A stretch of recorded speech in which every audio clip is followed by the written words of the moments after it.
कहानी शुरू होती है रद्द से। एक सुलझी हुई आत्मनिर्भर लड़की जो किताबों में दुनिया तलाशती थी और खामोशी में जज्बात। उसके दोस्त कम थे, लेकिन जो थे वो उसकी जिंदगी थे। उसकी एक बात सब कहते थे, रद्दी बाहर से सख्त है पर दिल बहुत नरम है। वो आसानी से नहीं टूटती थी। मुश्किलें झेल चुकी थी, रिश्तों को समझ चुकी थी और भरोसे की कीमत जानती थी। लेकिन एक दिन उसकी जिंदगी में आया कबीर। कबीर एक नए ऑफिस में ट्रांसफ़र होकर आया था, जहां रद्दी पहले से काम कर रही थी। पहली बार जब देखा तो कुछ खास नहीं लगा, लेकिन फिर एक प्रेजेंटेशन में कबीर ने इतनी दिलचस्पी से बात की कि रद्दी को उसे दोबारा देखने का मन किया। कबीर बातों में माहिर था। वो जानता था कैसे किसी के दिल की दीवारें गिराई जाती हैं।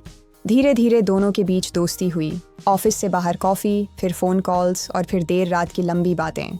कबीर ने एक रात कहा, तुम अलग हो, बाकी सबसे हट के। रद्दी मुस्कुराई, क्योंकि जल्दी टूटने वालों में से नहीं हूँ। अच्छा है, कबीर ने कहा, क्योंकि मैं तुम्हें अपना बना लेना चाहता हूँ। कबीर और रद्दी अब एक दूसरे के लिए आदत बन चुके थे। वो साथ किताबें पढ़ते, ट्रैकिंग पर जाते, एक दूसरे की खामोशियों को भी समझने लगे थे। कबीर कहता, तुम्हारा साथ मुझे पूरा कर देता है। रद्दी को कभी किसी पर इतना भरोसा नहीं हुआ था जितना अब कबीर पर हो रहा था। वो उसके लिए खाना बनाना सीखने लगी थी, उसकी पसंद का परफ्यूम पहनने लगी थी। वो उसकी छोटी छोटी बातों में खुद को ढूंढने लगी थी। फिर एक दिन कबीर ने कहा, शादी की बात अभी नहीं, करियर सेट होने दो। रद्दी ने बिना कोई सवाल किए सिर्फ इतना कहा, मैं इंतज़ार कर लूँगी, क्योंकि तुम अपने लगते हो। कुछ महीने बीते। अब कबीर की कॉल्स कम होने लगीं। टेक्स्ट देर से आते, मीटिंग्स के बहाने मिलने से कतराने लगा। रद्दी ने पूछा, सब ठीक है? कबीर ने कहा, बस थोड़ा बिजी हूँ, नया प्रोजेक्ट आया है। रद्दी ने यकीन किया, क्योंकि वो ऐसा इंसान नहीं थी जो आसानी से शक करे। लेकिन सच्चाई वो नहीं थी जो कबीर कह रहा था। एक दिन ऑफिस में खबर फैली, कबीर की सगाई हो रही है।